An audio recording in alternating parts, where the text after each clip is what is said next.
What do y'all think of my new boot? Well, perks of fish keeping.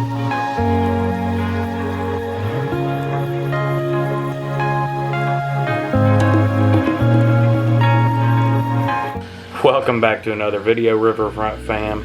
As you've seen, I kind of jacked up my foot.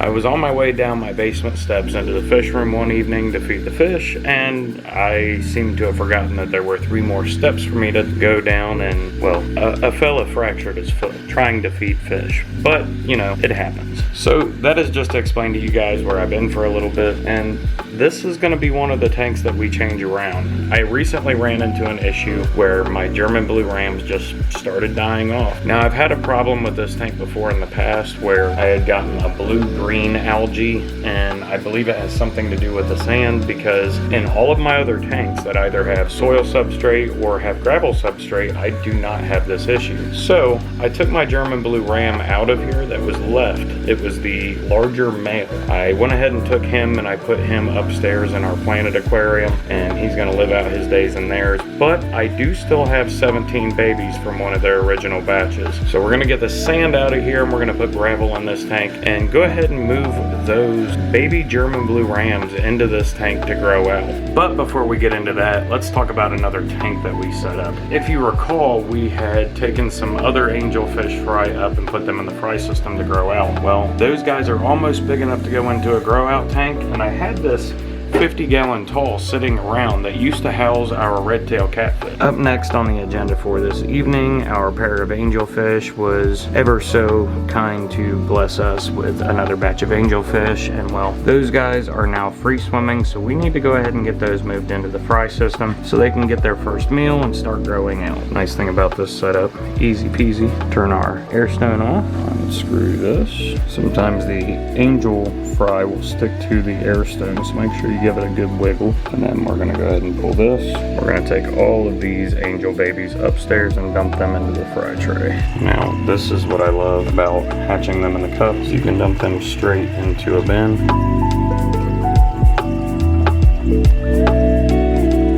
Now we'll give this time for the methylene blue to clear out of this bin, and these guys should do totally fine in there and get their first feeding to them. As far as getting the methylene blue out of the system, well, eventually I'm just going to do a water change on this whole tank and it's going to pull everything out. But this is our first batch of angels that will be ready to go into that grow out tank soon. Our batch of neon placat bettas and our batch of German blue ram babies.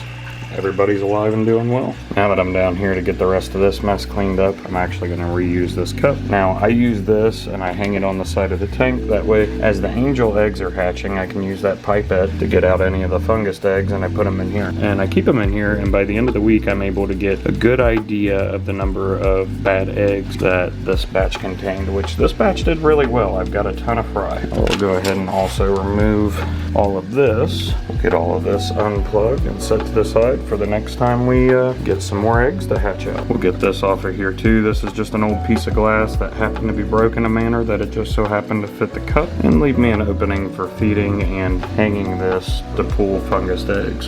And we can remove this and pull it right back down. There we go. As for this stuff, we don't need it anymore. So the measuring cup I'm going to use to scoop sand out of this tank, put in that bucket. If any of you are familiar with the good old Quikrete all-purpose gravel, now you can pick this stuff up for less than $6 a bag at Lowe's. This is an old bag I had laying around. I love using it in my aquariums. Most of my tanks have this for the simple fact that it's pretty cost efficient, and it even says on the back that this is safe for use in aquarium and ponds. So if you're shopping around at like Lowe's or Home Depot for gravel, always check the label and make sure that it says it's safe for use in aquariums and ponds first. Over here in the rig of things, I have a couple of 10-gallon. I'm going to use this one to store everything out of our 10-gallon that housed our rams until I put gravel back in the tank. Plants-wise, I'm going to float all of the plants in the angelfish tank for now. This guppy grass was actually rooted in the substrate pretty well. It's a shame. I was really hoping for this sand to work. I'm not entirely blaming the sand. I'm also blaming myself as well because I didn't use the sand properly in this situation. Now, if I were to use sand properly in a tank setup like this, I would probably put a good 2 to 3 inch layer of a soil substrate or some kind of soil down underneath the sand, and then I would cap it with about another inch or 2 of the sand and then put in my plants. But for me and my schedule and life in general, this isn't working to suit my lifestyle. I'm also kind of blaming this green rock, so we're making a mess. Oh, non-filter tank, doing fantastic. I did pick out some plants and I threw some rock in here, and she's, I'd say she's looking great. And I haven't been doing any water changes either, and the plants are just, I mean, speaks for itself, guys. So far so good. Get this out of here. I'm telling you, once you get guppy grass going, you get this stuff everywhere. I don't mind it though. Great plant, absorbs a lot of stuff. Now temporarily, that's gonna float in there. This is also gonna float in here, and so is our heater. It's great having multiple tanks. So now I gotta get a net and catch these black mollies. So because they're hard to see and I'm handicapped, I'm gonna set you guys down and I'll pick you back up when I get the mollies out. Okay guys, now for the next fun part. Grab our handy dandy python hook here. You know what it is. Don't forget to hook it up to your dirty basement sink. Now that you can barely hear me, we're gonna go ahead and start vacuuming all this out. And normally I wouldn't vacuum all this out of the sand, but because I might reuse this down the road, I'm gonna go ahead and get all the mulm out. Do what you want. If you're changing a substrate in a tank, turn your sink off. Now for the next fun part, we're getting this sand out. It's crazy how many different faces you see your aquariums have through the years. Now, I suppose I'm gonna sit you guys down. I'm gonna pick up this tank, I'm gonna drain a bunch of the water out of it, and then I'm gonna set it back up there, and, well, I'm gonna get gravel on it as far as this stuff goes, but I'll pick you guys back up after we get this gravel on the tank. We're just gonna poke holes in the bag and run some water through it, rinse it, the huge. You see a lot of people doing this stuff on YouTube here, so. Okay guys, we've got this filled back up with gravel. Now we're gonna go ahead and smooth it out some. Now as you can see, I made this gravel really thick in here. I mean, you've got 1 to 2 inches of gravel depth, and I have found that over the years, thicker substrates do way better in the long run in these tanks, especially if you're aging a tank and getting it well established. Now, I'm not too worried about the cycle of this tank getting disrupted since I'm keeping everything alive in this tank, so when I hook it back up, essentially this is going to be a cycled tank. Now, I have found through the years also using this gravel, when you first put it in there, it is almost impossible to get all of the dirt off of it, so it will be a little cloudy, but that dirt is not going to hurt anything. Over time, your sponge filter is going to clear that out, and some of it's going to settle back into the substrate as well. Now, we probably won't put our baby German blue rams in here tonight. You guys will probably see those in this tank in a later video. I'm going to give this tank a few days to clear up after I get everything hooked back up, and then we'll go ahead and move them into their grow out tank. But as you can see in our Angelfish grow out tank, this is some of that same gravel substrate, and it's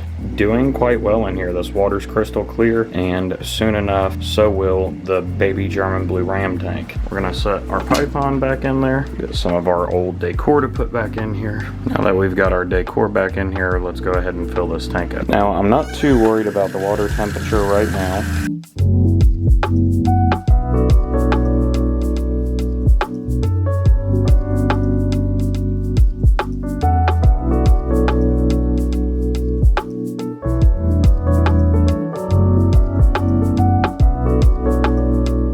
Okay guys, now as you can see, this is super cloudy, but don't worry about that. We're gonna fix that real quick.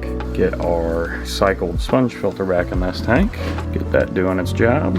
Get our heater back in here. Now we're actually going to adjust the temperature on this heater. I'm gonna take it down somewhere around the 82 to 86 range to raise these juvenile rams, because the temperature I had it at was a little high, and that was actually so that I could spawn them, which did work out in our favor. Man, oh man, this tank is clearing up fast. Before too long, we'll be able to get the babies in here, and we'll get to watch those guys grow out, as well as getting the baby angelfish into their grow out tank as well. Now, I was a little downhearted about my breeding rams passing away. But on the plus side, I got to do a little bit of research in this and learn some things from it. Everything that I've researched and read up to this point says that basically the next generation of rams that I am raising should be a little bit hardier than the first one. So hopefully these guys are going to do a lot better in my water. I'm going to keep most of this batch and raise them up to be my next breeding group. So we'll see how things go in the long run. All you can do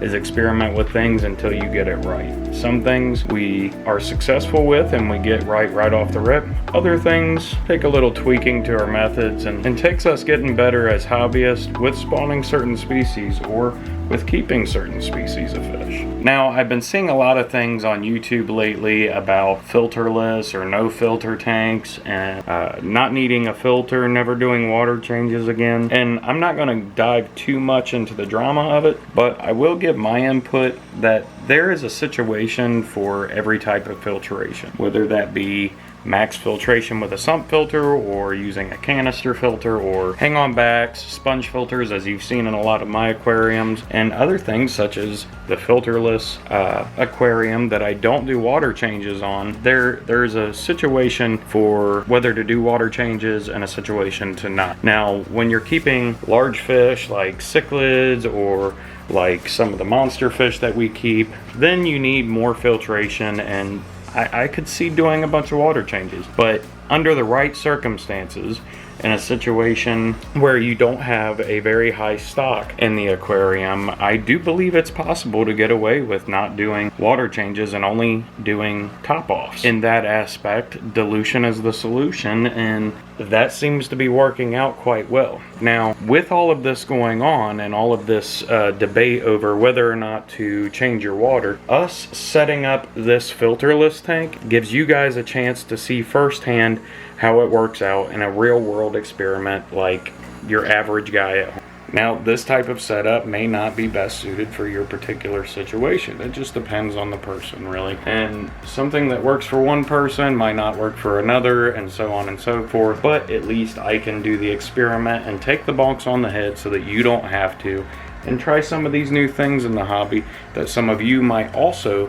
be curious about trying. So if you see me fail, learn from me. But with all that being said, Riverfront fam, that's about all the time we have for today. If you enjoyed today's video, make sure that you smash that like button for us. We greatly appreciate it, and it shows us what kind of content our viewers are more geared to. And if there's anything you'd like to see on this channel, drop a comment down below and let us know. And we'd be more than happy to take a look at some of these ideas and try them out here on the channel. And if you aren't already subscribed to the channel, please consider subscribing. We've been growing lately on this channel, and I'd really like to see us keep growing. I mean, you guys are kicking butt. I never knew that this had any kind of potential, and I'm gonna stick with it. I enjoy making videos for you guys, so please consider subscribing. We greatly appreciate it, and thank you so much for watching today. From our family to yours, peace, Riverfront fan.